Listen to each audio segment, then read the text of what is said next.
നമസ്കാരം, ഞാൻ Liji. Vlogs by ലിജിയിലേക്ക് എല്ലാവർക്കും സ്വാഗതം. ഇന്നത്തെ നമ്മുടെ ടോപ്പിക് എന്ന് പറയുന്നത് തികച്ചും ഒരു വ്യത്യസ്തമായ ഒരു ടോപ്പിക്കാണ്. ഞാൻ ടോപ്പിക്കുകൾ അന്വേഷിച്ച് പോകുമ്പോൾ ഒന്ന് രണ്ട് പേര് ഈ വ്യത്യസ്തമായ ഒരു ടോപ്പിക്ക് ചെയ്തിരിക്കുന്നത് കണ്ടപ്പോൾ എനിക്കും അതിനെക്കുറിച്ച് ഒന്ന് സംസാരിക്കണമെന്ന് തോന്നി. അപ്പോൾ അതുകൊണ്ടാണ് ഞാൻ ഇങ്ങനൊരു വീഡിയോ ചെയ്യുന്നത്.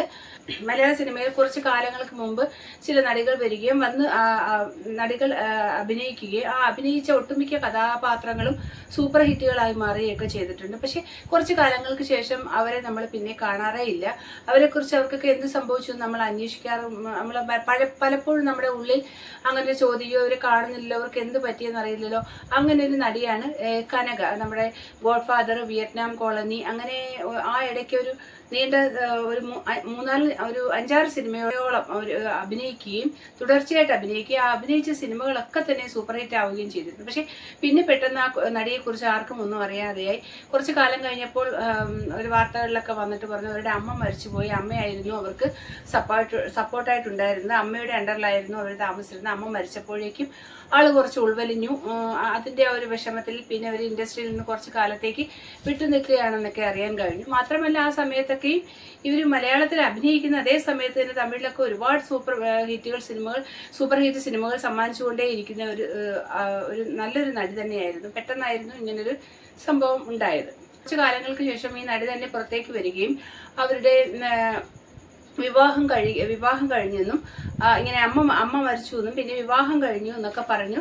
മുത്തുകുമാർ എന്ന് പറയുന്ന ഒരാളാണ് വിവാഹം കഴിച്ചതും ആൾ അമേരിക്കൻ എഞ്ചിനീയർ ആണെന്നൊക്കെ പറഞ്ഞു. അപ്പോൾ ആൾക്കാരൊക്കെ വിശ്വസിച്ചാൽ അതേ ഇവരുടെ വിവാഹമൊക്കെ കഴിഞ്ഞിട്ടുണ്ടാവും, അത് തന്നെ ആയിരിക്കും അവർ ഉൾവലിഞ്ഞു പോകാനുള്ള കാരണം എന്നൊക്കെ ആൾക്കാർ കരുതി. കുറച്ച് ദിവസം കഴിയുമ്പോൾ വീണ്ടും അവരുടെ അച്ഛൻ എന്ന് പറയുന്ന ഒരാൾ വരികയും ചെയ്തു. മകൾ പറയുന്നതെല്ലാം കള്ളമാണ്, മകൾക്ക് ഭ്രാന്താണെന്നൊക്കെ പറയുകയുണ്ടായി. അപ്പോൾ അതിനെക്കുറിച്ചുള്ള അന്വേഷണങ്ങളൊക്കെ വന്നു കഴിഞ്ഞപ്പോൾ പിന്നെ ഓരോരുത്തരായിട്ട് ഇങ്ങനെ പറയാൻ തുടങ്ങി. അതായത് അമ്മയും അച്ഛനും തമ്മിൽ ഡിവോഴ്സ് ആയിരുന്നു. അമ്മ മരിച്ചതിന് ശേഷം അച്ഛൻ ഈ അമ്മയുടെ സ്വത്തിന് വേണ്ടി കേസ് കൊടുക്കുകയും ഈ കനകയുടെ അമ്മയ്ക്ക് ഉണ്ടായിരുന്ന സ്വത്തിൽ നല്ലൊരു ഭാഗം ഇദ്ദേഹം മകളെ പറ്റിച്ചുകൊണ്ട് പോവുകയും ചെയ്തു എന്നൊക്കെ അറിയാൻ കഴിഞ്ഞു. പിന്നെ കനകയുടെ ഈ ഒരു വിവാഹം കഴിച്ചു എന്ന് കനക പറഞ്ഞെങ്കിലും അയാളുടെ ആ ഭർത്താവിനെ കുറിച്ച് ആർക്കും ഒരു വിവരമില്ല. ആൾ എവിടെയാണെന്നോ എന്താണെന്നോ ഒന്നും അറിയാൻ വയ്യ. അങ്ങനെ കുറെ നാളുകൊണ്ട് അവരുടെ യാതൊരു വിവരങ്ങളും അറിയാതെ മലയാള ഇൻഡസ്ട്രിയിലോ തമിഴ് ഇൻഡസ്ട്രിയിലോ ആരും ഒന്നിനെക്കുറിച്ചും ഇങ്ങനൊരു നടി ഉണ്ടായിരുന്നെന്ന് പോലും ആരും അന്വേഷിക്കുന്നതോ ഒന്നും കാണാനിടയായില്ല. ഇപ്പോൾ ഇങ്ങനൊരു വിഷയം ചർച്ച ചെയ്യാനിടയുണ്ടായ ഒരു കാര്യം എന്താണെന്ന് വെച്ചാൽ കനകയുടെ ഒരു സുഹൃത്തിന്റെ ഇന്റർവ്യൂ വരികയും ആ ഇന്റർവ്യൂവിൽ കനകയെക്കുറിച്ച് കുറച്ച് കാര്യങ്ങൾ ചോദിക്കുകയൊക്കെ ചെയ്യുന്നുണ്ട്. അപ്പോൾ ആ ഇന്റർവ്യൂ മുഖാന്തരമാണ് ഇപ്പോൾ കനകയെക്കുറിച്ച് വീണ്ടും ഒരു ഇങ്ങനെ സംസാരിക്കാനും ഇടയായ ഒരു സാഹചര്യം ഉണ്ടായത്.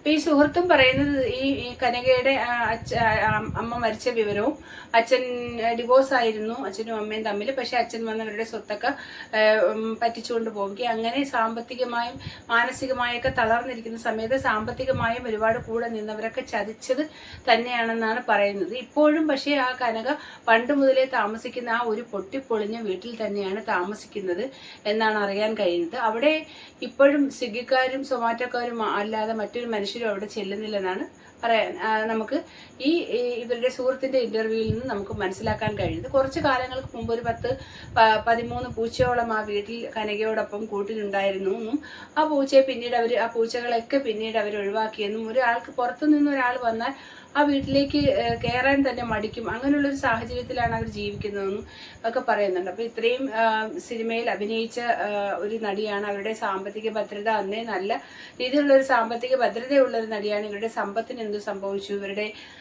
പാരമ്പര്യമായി കിട്ടിയ സ്വത്തുകളൊക്കെ എന്ത് സംഭവിച്ചു, എന്തുകൊണ്ട് അവരിപ്പോഴും ഇങ്ങനൊരു വീട്ടിൽ താമസിക്കുന്നു, ഉൾവലിഞ്ഞ് താമസിക്കുകയാണ്. അവർ പുറത്തോട്ട് ഇറങ്ങാനോ ആരുമായിട്ട് സഹകരിക്കാനോ ഒന്നും തയ്യാറാവാത്ത ഒരു രീതിയിൽ തന്നെയാണ് അവർ ഇപ്പോഴും അങ്ങനെ ഒരു ചുറ്റുപാടിലാണ് അവർ താമസിക്കുന്നത്. അവിടെ പുറത്തുനിന്ന് ആർക്കും ആ വീട്ടിനുള്ളിലേക്ക് പ്രവേശനം ഇല്ല. അവരും അങ്ങനെ അധികം പുറത്തേക്ക് പോകാറില്ല. അതിനുള്ളിൽ തന്നെ അവർക്ക് അവിടെ കിടന്ന് എന്തെങ്കിലും അപകടം സംഭവിച്ചാൽ പോലും പുറം ലോകം അറിയാൻ ചിലപ്പോൾ ദിവസങ്ങളോളം എടുക്കും എന്നുള്ള ഒരു രീതിയിലാണ്. അപ്പോൾ ആ കനകയുടെ ആ ഒരു സുഹൃത്തുമായിട്ട് ബന്ധപ്പെട്ട ആ വന്ന ഇന്റർവ്യൂ നമുക്കൊന്ന് കാണാം. അന്ധവിശ്വാസങ്ങൾ അരങ്ങുവാഴുന്ന ഇടമാണ് സിനിമാ ലോകം.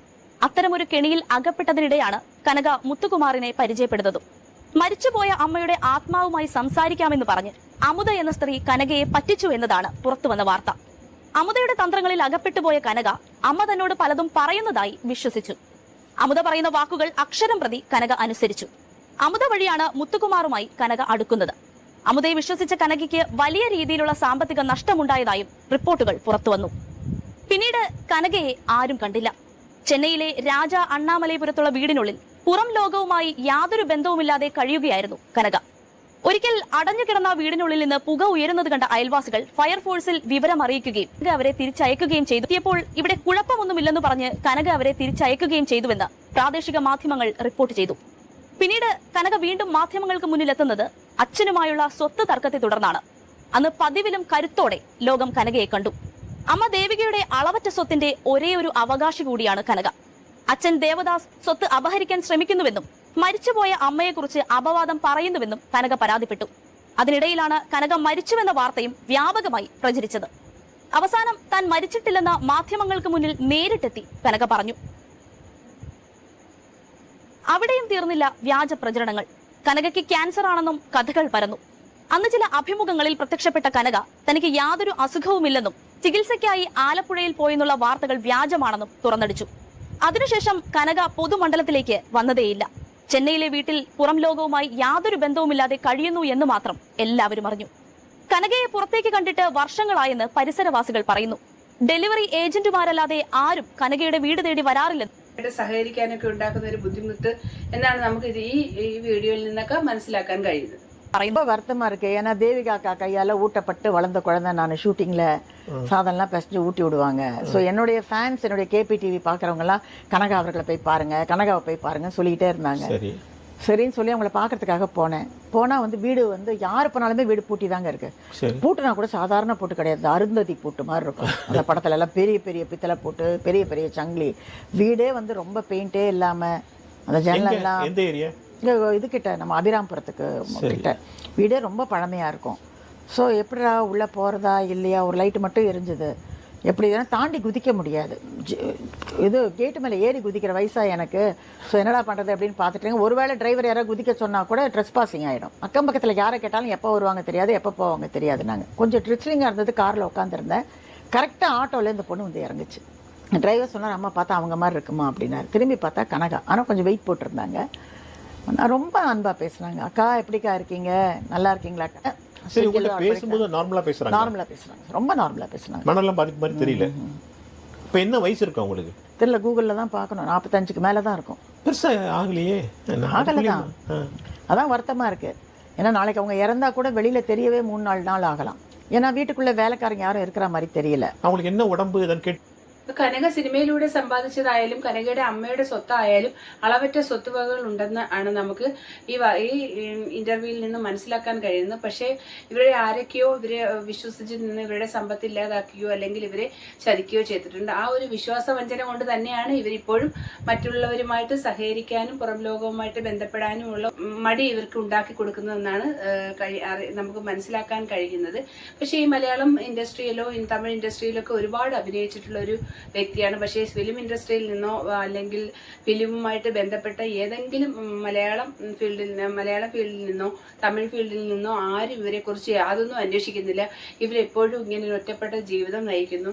അത്രയും നല്ലൊരു മഹാനടിയായിരുന്നു, മലയാളത്വം തുളുമ്പുന്ന നല്ലൊരു നടിയായിരുന്നു. മലയാളത്തിലായാലും തമിഴായാലും രണ്ട് ഭാഷയും ഇവർക്ക് രണ്ട് ഭാഷയിൽ അഭിനയിക്കുമ്പോഴും ഒരു മലയാള സിനിമയിൽ അഭിനയിക്കുമ്പോൾ ഒരു മലയാള നടിയുടെ എല്ലാ മലയാളത്വം തുളുമ്പുന്ന സൗന്ദര്യവും നമ്മൾക്ക് അവരിൽ കാണാൻ കഴിഞ്ഞു. അതുപോലെ തമിഴ് സിനിമയിൽ അഭിനയിക്കുമ്പോഴും അങ്ങനെ തന്നെയായിരുന്നു. അപ്പോൾ ഇങ്ങനെയൊക്കെ ഇത്രയും ഇൻഡസ്ട്രിയിൽ നല്ലൊരു നടിയായിട്ട് നിന്ന ഒരു നടി പെട്ടെന്നൊരു ദിവസം ഇങ്ങനെയൊക്കെ ഒരു ആത്മീയതയിലേക്കോ അതല്ലെങ്കിൽ ഒരു മാനസിക ബുദ്ധിമുട്ടിലോ ഒക്കെ പോയി അവരിങ്ങനെ ഒരിടത്തേക്ക് ഒതുങ്ങിക്കൂടി ജീവിക്കുന്നു. ആരും അവരെക്കുറിച്ച് അന്വേഷിക്കുന്നില്ല. ഇതൊക്കെ അങ്ങനെയൊക്കെ ചിന്തിക്കുമ്പോൾ വളരെ ഒരു കഷ്ടമായ ഒരു കാര്യമാണ്. ചിന്തിക്കുമ്പോൾ തന്നെ നമുക്ക് വളരെ വിഷമം ഉണ്ടാക്കുന്ന ഒരു കാര്യമാണ്. എന്ന് വെച്ചാൽ ഒരു കാലത്ത് മലയാള സിനിമയിൽ കുറച്ച് സിനിമയിൽ വന്ന സമയത്തൊക്കെ അഭിനയിച്ചുള്ളൂ. പക്ഷെ അഭിനയിച്ചതൊക്കെ സൂപ്പർ ഹിറ്റായിരുന്നു. നമുക്ക് ഗോഡ്ഫാദറിലെ മാളു എന്ന് പറയുന്ന ഒരു ക്യാരക്ടർ ആയാലും വിയറ്റ്നാം കോളനിയിലെ ക്യാരക്ടർ ആയാലും അങ്ങനെ ഒരു 3-4 സിനിമ ആ സമയത്ത് അഭിനയിച്ച സിനിമകളെല്ലാം തന്നെ അവർ സൂപ്പർ ഹിറ്റായ സിനിമകളായിരുന്നു. അത്രയും നല്ലൊരു മികച്ച നടിയായി വന്നിട്ട് പെട്ടെന്നൊരു സുപ്രഭാതത്തിൽ അവരുടെ അമ്മ മരിക്കുമ്പോൾ അവർക്ക് സംഭവിച്ചു പോകുന്ന വീഴ്ചകൾ, സിനിമയെ പോലും വെല്ലുന്ന തരത്തിലുള്ള വീഴ്ചകൾ അവരുടെ ജീവിതത്തിൽ സംഭവിക്കുന്നു.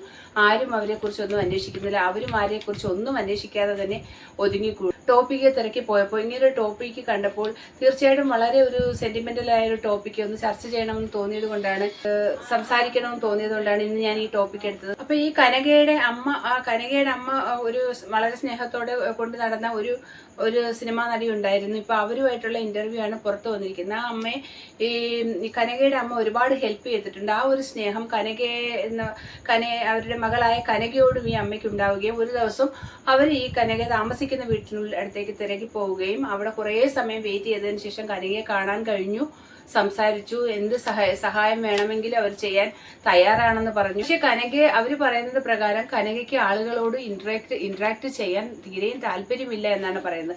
അങ്ങനെ ഒരു അവസ്ഥയിലേക്ക് കൊണ്ടുചെന്ന് അവരെ എത്തിച്ചത് ആരാണ് എന്താണെന്നൊന്നും നമുക്കറിയില്ല. ഒരു പക്ഷേ ഈ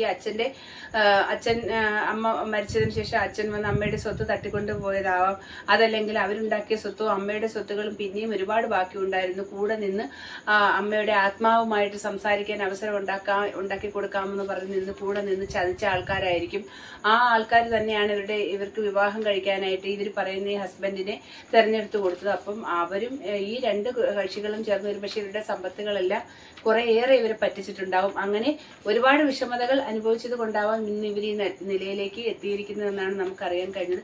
എന്തായാലും വളരെ കഷ്ടമുള്ള ഒരു ഭയങ്കര ഒരു എന്താ പറയുക സിനിമയെ വെല്ലുന്ന ഒരു സ്റ്റോറിയാണ് അവരുടെ ജീവിതത്തിൽ സംഭവിച്ചിരിക്കുന്നത്. വളരെ സഹതാപവും സ്നേഹവും ദയയും അനുകമ്പയും ഒരു അർഹിക്കുന്ന ഒരു വ്യക്തി തന്നെയാണ് കനക. മലയാളം ഇൻഡസ്ട്രിയിൽ നിന്നോ തമിഴ് ഇൻഡസ്ട്രിയിൽ നിന്നോ ആരെങ്കിലുമൊക്കെ അവരെ തിരിച്ച് ജീവിതത്തിലേക്ക് കൊണ്ടുവന്നാൽ അതൊരു മഹാകാര്യമെന്ന് നമുക്ക് പറയാൻ പറ്റുള്ളൂ. അപ്പൊ ഇന്നത്തെ എന്റെ വീഡിയോയിലൂടെ ഞാൻ നിങ്ങളോട് സംസാരിക്കാൻ വിചാരിച്ച വിഷയം ഇത് തന്നെയാണ്. ഇതിൽ നിങ്ങളുടെ അഭിപ്രായങ്ങളും കമന്റുകളായി രേഖപ്പെടുത്തുക. വീഡിയോ കണ്ട് ഇഷ്ടപ്പെട്ടാൽ ചാനൽ ഒന്ന് സബ്സ്ക്രൈബ് ചെയ്യുകയും വീഡിയോ ഒന്ന് ലൈക്ക് ചെയ്ത് തന്നെ ഒന്ന് സപ്പോർട്ട് ചെയ്യുകയും ചെയ്യണം. വീണ്ടും മറ്റൊരു വീഡിയോയുമായി കാണാം. നന്ദി, നമസ്കാരം.